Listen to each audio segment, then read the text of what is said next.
Text in Adobe Premiere Pro। Text is the important fact. আপনি যদি কোনো title লিখতে চান কিংবা ক্যাপশন লিখতে চান সেক্ষেত্রে আপনাকে টেক্সট ইউজ করতে হবে। এই টিউটোরিয়ালটিতে আমি আপনাদের সাথে শেয়ার করব কিভাবে Adobe Premiere Pro সফটওয়্যারে টেক্সটের ডিজাইন করবেন। Let's go start it. Adobe Premiere Pro সফটওয়্যারে টেক্সট লেখার জন্য যে অপশনটি রয়েছে দেখেন নিচের দিকে, যেখানে একটি টি টুল রয়েছে যেটা সাধারণত টাইপ টুল। যারা অ্যাডোব প্রোডাক্ট নিয়ে এর আগে কাজ করেছেন, বিশেষ করে ফটোশপে, ইলাস্ট্রেটরে, তারা অবশ্যই জানেন। সো এই টি বা টাইপ টুল দিয়ে সাধারণত আমরা টেক্সটটা লিখে থাকি। এখানে দুটি অপশন রয়েছে টির জন্য, একটা হলো প্লেন টাইপ টুল আর একটা হলো ভার্টিক্যাল টুল। এই দুটোভাবে আমরা লিখতে পারবো।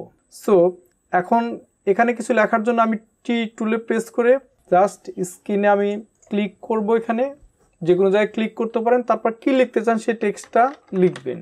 টেক্সটটা লেখার পর এবার হলো ডিজাইন করার পালা। সো টেক্সট ডিজাইন করার জন্য দেখেন এই প্রিমিয়ার প্রো সফটওয়্যারে আপনাকে আসতে হবে, যেখানে একটি প্যানেল রয়েছে ইফেক্ট কন্ট্রোল।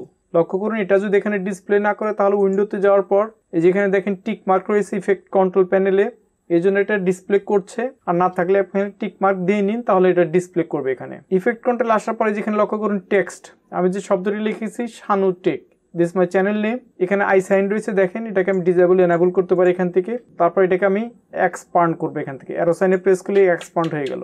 এরপর আমি যে টেক্সটটা লিখেছি এটার টোটাল প্রপার্টি জায়গা আছে, এখানে ডিজাইনের সব অপশনগুলো এখানে রয়েছে। আমি এখানে মার্কিং করে দেখছি রেড কালার, দেখেন এই ব্লকের মধ্যে ইনফরমেশনগুলো রয়েছে টেক্সটের ডিজাইন করার।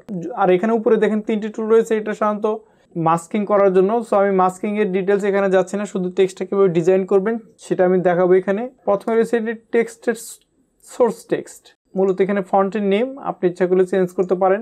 লক্ষ্য করুন এখানে পর্যাপ্ত ফন্ট রয়েছে। আর যদি আপনার আরো ফন্টের প্রয়োজন বোধ করেন, আপনি ইচ্ছা করলে অনলাইন থেকে ডাউনলোড দিতে পারেন। দেন এখানে বোল্ড ইটালিক করবেন কিনা সে বিষয়টা এখানে রয়েছে। তারপরে সেখানে যে টেক্সটটা আমি টাইপ করেছি সেটা 100%, এটাকে আমি যদি বিগার করতে চাই দেখেন এখানে প্রেস করে আমি এটাকে বড় করতে পারি।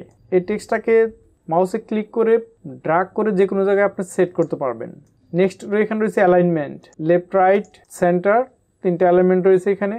আর যে ট্যাবের অপশন রয়েছে এখানে, মূলত আমরা সাধারণত এখানে ছোটখাটো টাইটেল কিংবা আপনি বৃহৎ আকারের সাব টাইটেলগুলো আপনি ইচ্ছা করলে এখান থেকে করতে পারবেন। নিচে দেখেন এই যেখানে অপশন রয়েছে আপনার, লক্ষ্য করুন টেক্সটটা আপনি এখানে টেক্সটে স্পেস বাড়াইতে পারেন শব্দের অ্যালফাবেটের মাঝখানে, ডিফল্ট হিসাবে 0। তারপরে এখানে দেখেন আরেকটা অপশন রয়েছে, টেক্সটের দুইটা লাইন যদি কখনো করেন সেটাকে লাইনের মাঝখানে ডিস্টেন্সটা এখান থেকে বাড়াতে পারবেন। থার্ড এখান থেকে স্পেস কমাতে পারবেন। দেখেন তো মূলত এইগুলো আমি অতটা ডিটেলস যাচ্ছি না। আপনি যদি এক্স্যাক্টলি ইন্টারেস্ট ফিল করেন Adobe Premiere Pro text design নিয়ে কাজ করতে, তাহলে এগুলো আপনাকে টুইক করে দেখতে হবে যে কোনটা কি ধরনের কাজ করে। যেখানে আরেকটা অপশন রয়েছে, এখানে যদি টুল টিপ শো করতো তাহলে এগুলা এক্সপ্লেন করা খুব সহজ, তাহলে বোঝা যেত কোন টুলের কি নাম। দেখেন আমি অ্যাকশন দিয়ে দেখাচ্ছি আপনাকে, অর্থাৎ লেখার অ্যালফাবেটের মাঝখানে স্পেস কম বেশি করা যাচ্ছে এখান থেকে।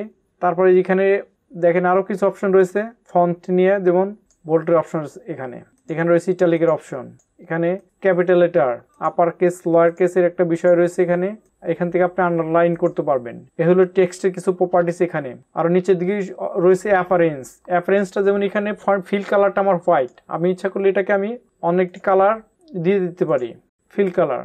তারপর ইচ্ছা করলে আপনি এখানে কালার পিকার দিয়েও কালারটা নিতে পারবেন। নেক্সট এখানে রয়েছে স্ট্রোক কালারটা এখানে আমার হোয়াইট রয়েছে, আমি ইচ্ছা করলে অন্য একটা স্ট্রোক কালার এখান থেকে দিতে পারি।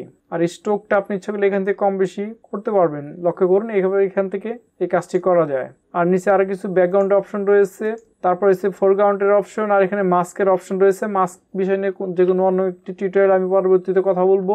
তো এই ছিল এখনকার মতো টেক্সট ডিজাইনের অপশন। সো এখন এই পর্যন্ত, আশা করি ভিডিওটি আপনাদের ভালো লেগেছে। আর যদি ভালো লেগেই থাকে চ্যানেলটিকে সাবস্ক্রাইব করে আমাকে সহযোগিতা করুন। See you next video. খোদা হাফেজ।